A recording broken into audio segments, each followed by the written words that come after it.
Support comes from the Missouri Forest Products Association, committed to conservation and careful management of the state's forests to make them more resilient and better habitats for wildlife.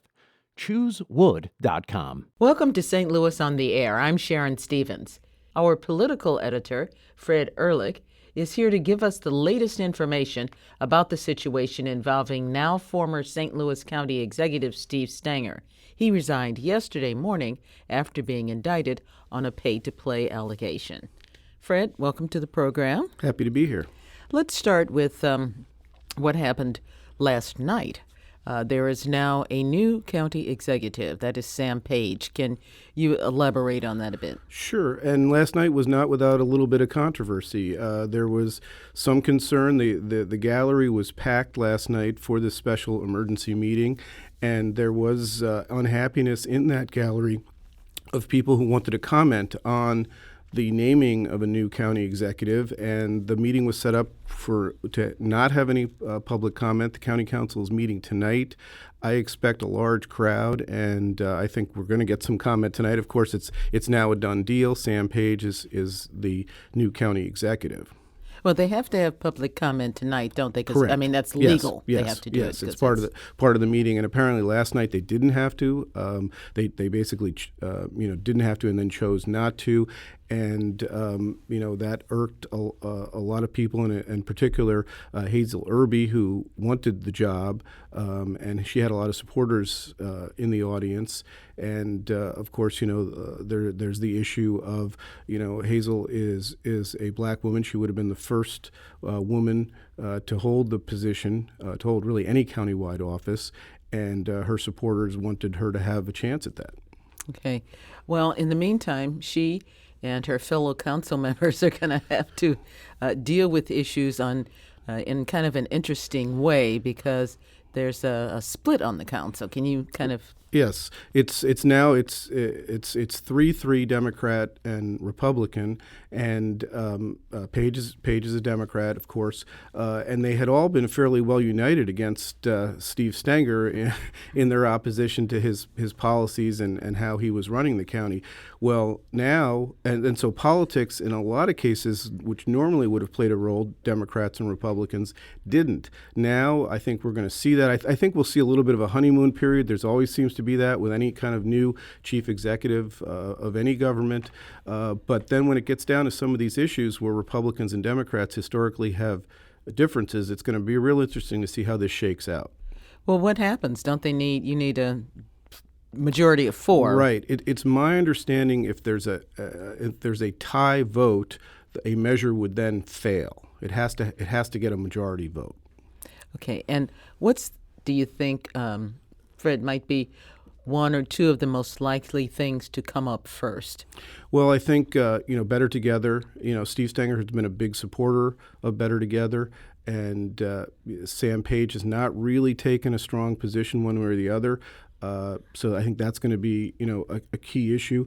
The other issue, obviously, is going to be moving the county forward after this scandal. There's the public's confidence in government has been shaken, in my opinion, as it should be, based on that grand jury indictment. What was in the indictment, it was clearly, it seemed, if you believe the conversations, there was, clearly county contracts were basically sold, in effect, to campaign donors.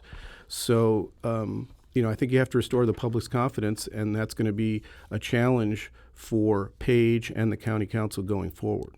Did there need to be maybe a rush, some people would say, in choosing Stenger's successor? I mean, legally, did they have to do that? I don't think legally, but I think it made sense, again, in my opinion, for the council to move quickly. I mean, yesterday things moved so quickly. The indictment was announced. He said he was going to resign. He was arraigned at 1 p.m. I mean, things went very quickly. They set up the special emergency meeting at 6:30.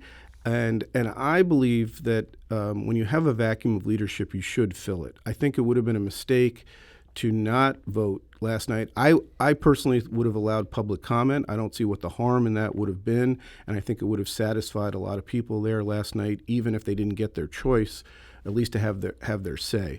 But I think filling that leadership vacuum or void was certainly important. And I don't see any point in dragging out, like if they had said, okay, we're going to wait till our regular meeting tonight. Why? It's just going to, the speculation about who the executive would be would go on. There'd be, I think, more turmoil. I think you want to get it set right away.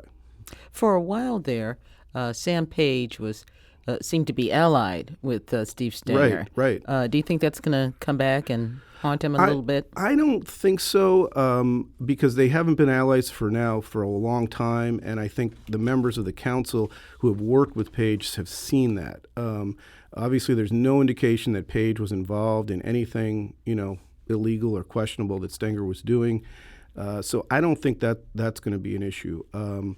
He will have to move things forward, and he's having an availability with the media at 1 p.m. today. Our Jason Rosenbaum will be covering that, and we'll have reports on this afternoon. A little promo for our news department here.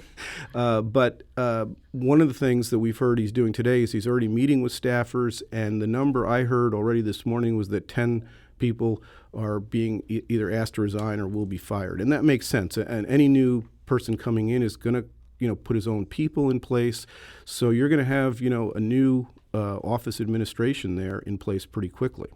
So for those workers, I mean, they got to go. Right. I mean, they were. I think that's part of the. Most people, I think, understand that. That's part of the game. When that's part of politics. One of the perks of being an office holder is you get to appoint and pick your staffers, and you want to pick people who are obviously loyal to you. That's that's part of it. Some of it is also maybe a reward too, but not a reward in the sense that that Mr. Stenger is obviously in hot water over. Okay, and Sam Page had a very lucrative practice. He can't continue. Correct. He's an anesthesiologist, as most people listening know. That's a very high-paying job, and he's going to give it up now until the special election, and who knows if he'll run in 2020.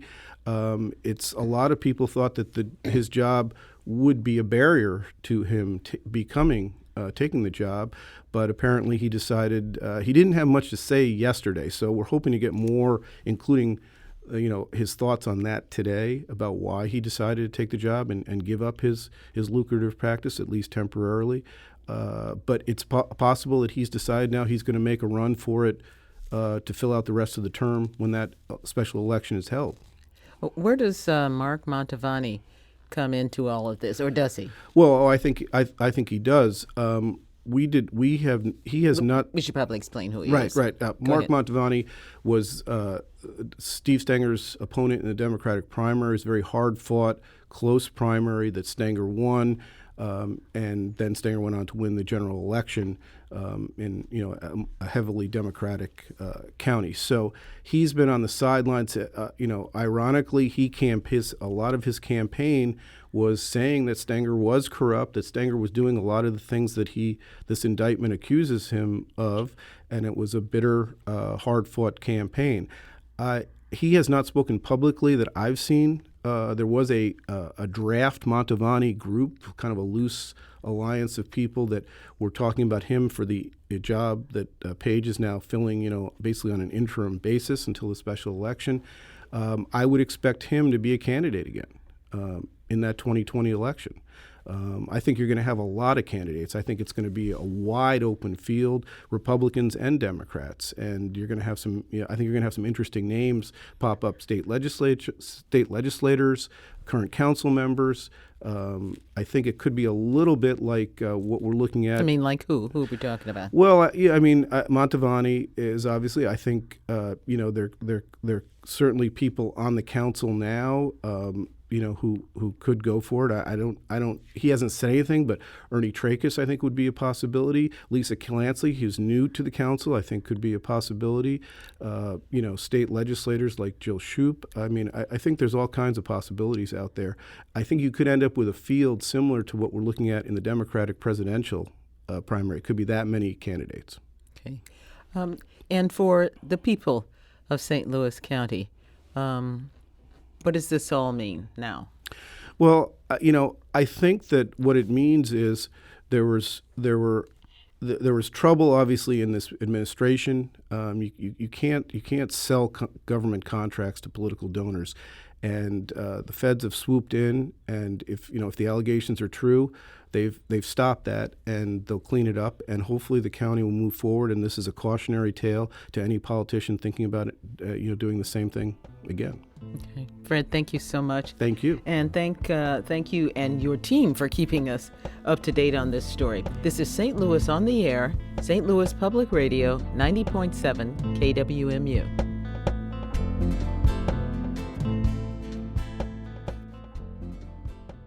Support comes from the Missouri Forest Products Association, committed to conservation and careful management of the state's forests to make them more resilient and better habitats for wildlife. ChooseWood.com.